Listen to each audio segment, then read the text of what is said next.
Mahmud, Makaradol, Fred Padernos, Istorya Makaradol. Patuloy na pinag-uusapan ngayon na mga tao, kahit sa social media, kahit sa labas sa community, yung nangyari noong August 22, yung tungkol ito sa pulis na nagresponde doon sa taong nagraran-amak, nagwawala, doon sa Zone 1, Barangay Kalalahan, San Jose, Camarines Sur.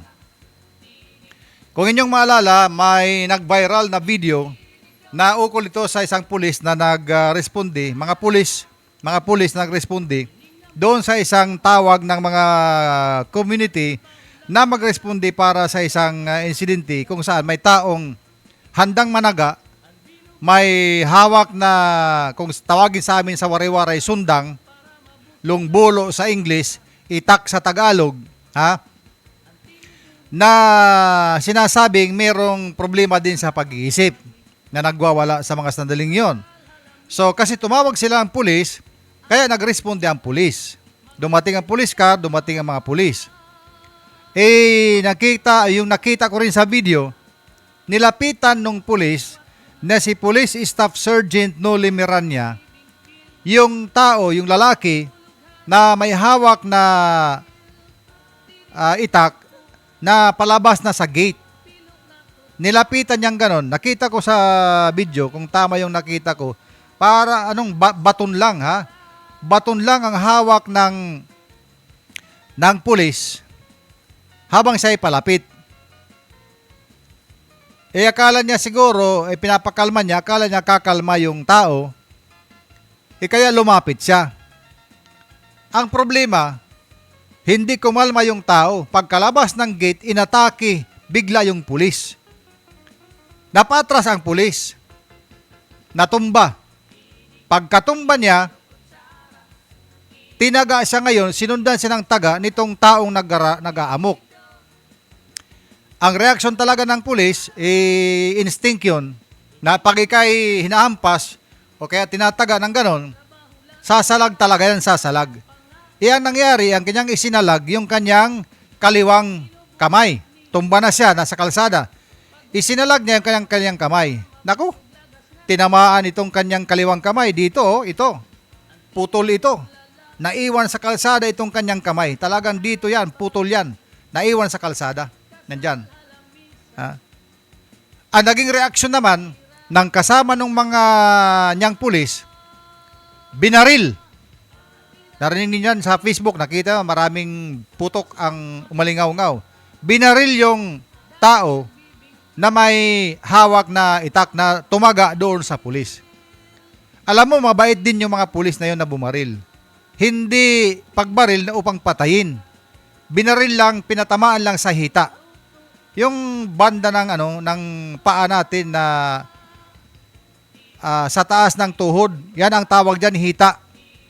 Sa Tagalog, hita.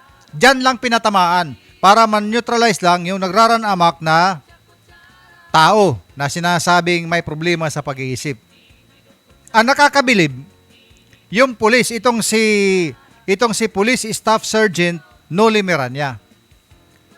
Kitang-kita yan sa video na kahit putol na yung kanyang kaliwang kamay, putol na ito, siya pa rin ang dumagan. Tinungtungan niya yung tao nagraranamak, inupuan niya sa may tiyan, sabay ginagamit niyang kanyang dalawang kamay, hinahawak niya, wala na yung kanyang, wala na. So dito siya nakahawak sa kanyang kamay na naputol at dinidiin niya sa dibdib yung taong nabaril para hindi makatayo at nang matuluyang maaresto. Kita niyo yan? So talaga yung pulis, kahit nataga na siya, nakafocus pa rin siya para mahuli yung tao. Dinaganan niya, diniin niya. Nung yung mga kasama niyang pulis ang lumapit na at siya ay pinatayo na, doon lang siya nakatayo. Nakuha na yung armas na yung pantaga ng tao, yung sundang, yung itak na nakuha na. Saka pa lang siya tumayo at diyan na naghihiyaw na sa sakit, napaiyak. Kawawa naman yung pulis, napaiyak talaga. Hindi siguro yun napaiyak sa sakit nung taga. Ang iniyakan niya for sure sa palagay ko, yung pagkawala niyang kanyang kamay. Kasi yung taga, sandali lang yun, ang sakit, natanggal na. Of course, masakit din yun. Pero mas masakit din tingnan niya na natanggal ang kanyang kamay. Doon siya napahiyaw sa iyak. Nakita ko sa Facebook, mayroon pang, iwan ko kung dugo yun andito. Dito ba yun? Basta dito sa mukha. Dugo ba yun o talagang natabas din yun? Meron nakita ko dito, somewhere dito o dito sa kabila. Ha? Nakakaawa yung pulis dahil batang-bata pa yun may staff sergeant lang. Mga 30 years old pa lang siguro plus yun, 30 plus. Siguro mga anak nun maliliit pa. May plano pa yun siguro na umangat sa kanyang position sa pag-aaral para maging mataas na opisyal ng pulis. Ayun na disgrasya. At ang maganda lang naman na balita ay agad na itakbo itong pulis sa pinakamalapit na ospital, una-una sa Partido District Hospital doon sa Camarines Sur. Siguro kulang sa espesyalista doon, eventually itinakbo rin sa Bicol Medical Center doon sa Naga City. At kung saan, nakita ninyo yung mga pulis diyan nagsisigaw, ambulance, ambulance! Tapos yung isa, yellow, yellow. Yellow, ibig sabihin na ice. Yellow at saka lalagyan. Anong gagamitan? Yung kamay yun na naputol, yung kamay. Ilalagay nila sa may yellow para dalhin sa ospital. Kaya ayun, nadala. Naikabit nila doon sa Bicol Medical Center, naikabit. Naikabit itong kamay na ikabit. Doon sa kahapon ito na report naikabit na ang kanyang kamay na naputol. Ang tanong ngayon, dahil naikabit na ba, muli bang gagana yun ng kagaya nung dati? Alalahanin natin, dahil naputol dito, putol lahat ng mga ligaments. Itong mga ligaments, maliban doon sa mga ugat-ugat, ang mga ligaments, itong mga laki dito na nagpapagalaw sa ating ito, may mga ligaments yan dito, malalaki. Lahat yan naputol. So, ibig sabihin yan, talagang masinsinan na surgical operation ang ginawa ng mga doktor upang maibalik sa original location yung mga ligaments. Pinagdugtong-dugtong yun. Di bali na lang yung maliliit na ugat, muling tutubo yun ng kusa. Pero yung mga major na mga veins or mga ugat, kita mo pag naka-injection ka pagka ikay nagkakasakit, kinukunan ka ng dugo, hinahanap nila yung malaking ugat, diyan tumutusok sa dagom para humigop ng dugo.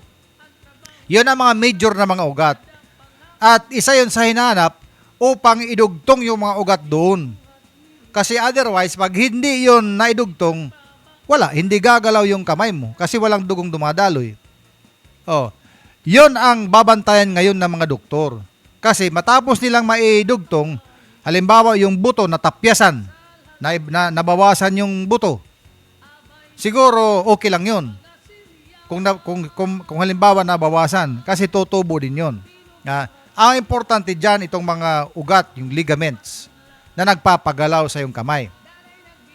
Kaya, matapos yun maikabit, obserbahan yun ng mga doctors within 48 to 72 hours.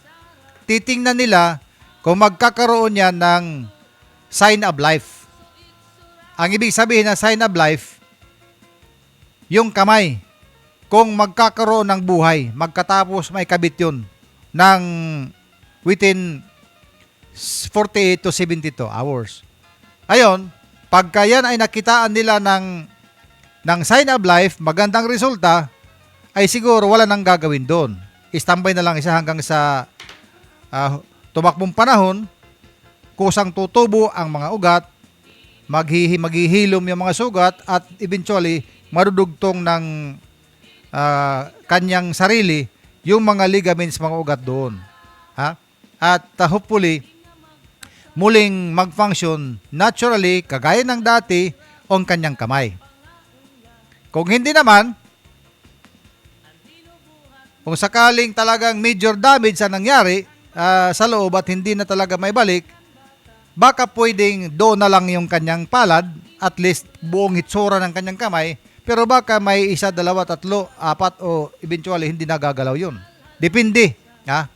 Depende yan. But I hope, ako mismo nagsasabi na sana ay maibalik ang paggalaw ng kanyang kamay, naibalik naman na, at sana manumbalik yung dating galaw ng kanyang mga kamay. Kawawa yung pulis, nakakaawa talaga. Halos madurog ang kanyang puso sa tingin ko, sa kanyang hiyaw pa lang dahil doon sa naputol ang kanyang kamay. Ha? Pero saludo tayo dyan sa pulis na yan, si Police Staff Sergeant Noli Miranya at ng kanyang mga kasama, dahil talagang pinurso nila na mahuli yung nagraranamak at may ligtas pati yung kalang kasamang pulis na inatake, na agad nadala sa ospital at naagapan may dugtong yung kanyang ang kanyang kamay. Kasi may buhay pa yun eh. Kasi ilang oras pa lang, may buhay pa yun dito, nandyan pa yung dugo eh. Nandyan pa, bagong-bago lang, kapuputol lang. Kasi pero pag tumagal na yon ng 24 hours, medyo wala na yon. Kaya mas minadali ng mga doktor na maikabit kaagad kasi may buhay pa yon. Gumagalaw-galaw pa itong kamay nito. Gumagalaw-galaw pa ng ganyan. Kasi may buhay pa, nandyan pa yung dugo. Oh, hindi pa tumitigas. May oxygen pa yung kamay. So kailangan lang makabit ulit para mabalik yung buhay. At sa aking pananaliksik rito, base sa mga pag-aaral, ay pag yan ay talagang naikabit na ng tama, walang major damage, siyempre standby muna yan at hayaan muna yan na ganyan nang aabutin niya ng 1 hanggang 2 taon para manumbalik ng lubos ang function ng kanyang kamay. By that time, maghilom na lahat ng sugat, na ma-exercise ng ganon, at sana naman may balik ang kamay. At sana naman may balik ang sigla ng kamay ng pulis na yon at nang muli siyang maka-function fully sa kanyang sinumpaang tungkulin, ang pagiging pulis. Kaya sa susunod, sa ating mga otoridad, alam nyo, alam ko na kayo ay trained sa mga ganyan. Na pag ang inyong nirespondihan ay may hawak na armas, hindi talaga kayo dapat lalapit ng malapitan. Pwede kayong lumapit pero may distansya lang, hindi yung very close kayo. Ha? Distansya pa rin kapag kaming armas ang inyong nirespondi. Lalong-lalo na sa kanyan may itak o kaya may pamalo. Lalong-lalo na pag may baril. Wag ka talagang lalapit dyan. Mag-cover ka talaga kapag nag-rock-rock yan, tamaan ka rin dyan. Ha? Wag laging makakalimot sa mga safety protocols pagka nagre-responde. Wag lalapitan ang taong nagwawala kapag may armas. Kailangan ilapag niya yung armas, itapon malayo sa kanya bago ninyo lalapitan. Alam niyo yan, mga pulis kayo eh. Siguro nagkampanti lang yung pulis kaya nadisgrasya. Kaya ayan yung nangyari, nadisgrasya nga. Sa susunod ay wag ganyan ha. Dapat ingat lagi, wag kakalilimutan ng mga training, ang mga briefing sa mga ganyan at nang hindi madisgrasya. Okay? Ganun na lang ha. Kaya pero congratulations at talagang matitibay kayo. Matibay yung si Police Staff Noli Miranya. Hindi talaga bumitaw doon sa suspect kahit siya naputulan ng kamay.